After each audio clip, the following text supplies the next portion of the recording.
যাদের insulin resistance বা diabetes আছে তাদের হচ্ছে প্রচুর সুগার খাওয়ার প্রতি একটা ক্রেভিং, হ্যাঁ, অর্থাৎ মিষ্টি খাওয়ার প্রতি, অথবা প্রসেস কার্বোহাইড্রেট, শুধু মিষ্টি না, প্রসেস কার্বোহাইড্রেট বলতে সাদা ভাত, তারপরে আটা বা আটা তৈরি প্রোডাক্ট, হ্যাঁ, রুটি, তারপর হচ্ছে বিভিন্ন cold drinks, soft drinks, hard drinks, fruit juice, এগুলো খাওয়ার প্রতি প্রচন্ড আগ্রহ।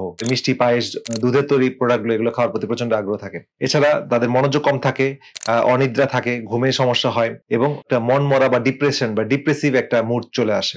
এছাড়া ত্বকে বা বগলে কালো দাগ, হ্যাঁ, যেটা আমরা বলি মেডিকেল ভাষায় অ্যাকান্থোসিস নিগ্রিগেন্স, এটাও দেখা যায়। এছাড়া আমাদের মহিলাদের ক্ষেত্রে পিসিওএস এর সমস্যা থাকে, হরমোন এলোমেলো হওয়ার কারণে মাসিকের সমস্যা হয়, তলপেটে ব্যথা হয়, অনিয়মিত মাসিক হয়। তারপরে হচ্ছে আল্ট্রাসাউন্ড করলে আমাদের ওভারিতে অনেকগুলো ডিম্বাণু দেখা যায়, ঠিক আছে, ওভাম দেখা যায়। তো এই বিষয়গুলো ওভারিতে সিমটমের পাশাপাশি এই তার যে হরমোনাল ইমব্যালেন্স, তার যে ইস্ট্রোজেন ডমিনেন্স, হ্যাঁ, এবং এই যে তার মাসিক আগে যে বিভিন্ন সমস্যাগুলো, অনিয়ন্ত্রিত মাসিক হওয়া, অতিরিক্ত মাসিক হওয়া, এই জাতীয় সমস্যাগুলো দেখা যায়। এবং এছাড়া উচ্চ রক্তচাপ বা উচ্চ কোলেস্টেরল, হ্যাঁ, এটাও কিন্তু আমাদের ইনসুলিন রেজিস্ট্যান্সের থাকলে দেখা যায়। এখন সবচেয়ে আসার কথা হচ্ছে এই ডায়াবেটিস কিন্তু 100% আপনি রিভার্সিবল। ডায়াবেটিস কারণ হচ্ছে ইনসুলিন রেজিস্ট্যান্স, এটা 100% রিভার্সিবল। এটার জন্য সঠিক দিক নির্দেশনা, সঠিক খাবার দাবার পরিকল্পনা, এবং আপনার ইনসুলিন কমিয়ে আনার জন্য যে লাইফস্টাইল বা খাবার দাবার চেঞ্জ করতে হবে, সেটা আপনি যদি জানেন এবং মানেন, তাহলে আপনি এটা থেকে পরিত্রাণ পাবেন।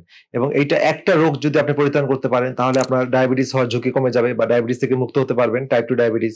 তারপরে আপনি পিসিওএস থেকে বেরিয়ে আসতে পারবেন, আপনার ওবেসিটি বা মেদবাহুল্য থেকে বেরিয়ে আসতে পারবেন।